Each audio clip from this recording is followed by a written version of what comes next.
recognized for 5 minutes. I thank the chairwoman and Secretary Mnuchin, thank you for the courtesy of coming back today. I'm especially pleased that as the vice-ranking member of Financial Services and also the vice-ranking member of Foreign Affairs that we are focusing on the state of the international financial system here today. Mr. Secretary, I was pleased to see that the U.S. seized a North Korean cargo ship earlier this month carrying coal. North Korea has also conducted missile tests this month for the first time in almost a year and a half with missiles that appeared to resemble Russian technology. As talks with the North Koreans stall and North Korea demonstrates its increasing aggression, what specific measures can we expect to come from Treasury, sir? Well, the President is determined that we continue our efforts to enforce both the UN sanctions and the U.S. sanctions against North Korea. And they've had a very important effect on bringing the chairman to the negotiating table, and we will continue to enforce those sanctions. Especially in the banking arena? Across multiple arenas, yes, they've all been very effective. Mr. Secretary, the Obama administration mistakenly believed that Burma was on the path to reform, and it lifted sanctions and embraced IFI investment.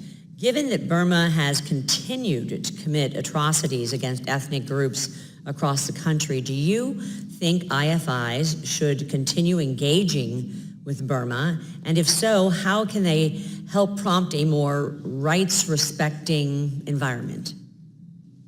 I'm concerned about the situation there. We will continue to have discussions with the IFIs and others and monitor this situation so that there is the appropriate outcome. Well, I hope that we will impose additional sanctions that were lifted by the Obama administration, given the path that has been taken vis-a-vis the atrocities that are happening against so many different ethnic groups. Burmese civil society organizations have expressed concerns with the IFC's lending proposals in luxury development projects, infrastructure, and agribusiness, given the country's corrupt business environment and its lack of property rights. How has the IFC used its position to promote transparency and inclusive economic development in Burma? Well, let me just say I share your concerns. I know our international department has been having conversations, and I expect to see David Malpass very soon, and I will raise this specifically to his attention. There is no reason in my mind that the IFC and others should be doing this without the appropriate conditions attached. Well, and I'd be very pleased to send some information along, some questions, if you'll be having those discussions. Please do. Thank you. After issuing its first U.S. dollar-denominated bond issued this month, the China-backed Asian Infrastructure Investment Bank, or the AIIB, raised $2.5 billion and attracted orders of more than $4.4 billion. The AIIB has said that the funds will be used to invest in infrastructure projects across Asia, where the AIIB is a major financier of Belt and Road projects.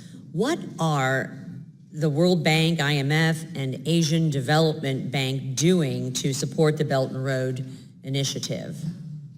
Well, I can speak for the IMF and the World Bank, and they are both very focused on debt transparency and making sure that China follows rules of debt transparency that are consistent with the Paris Club and others, and making sure that if debt is taken on by these countries, that it is sustainable and that they can afford it. And if there's proper financing for infrastructure, that's one thing.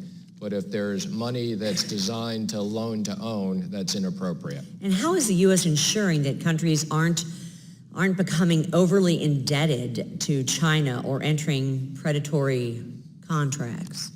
Well, those are conversations we have at the G20 consistently, and I think there is a lot of support from all of our allies on this issue. Thank you. I'm about to run out of time, but I would like to forward some information about Burma to you for your further discussions. Thank you. I yield back, Madam.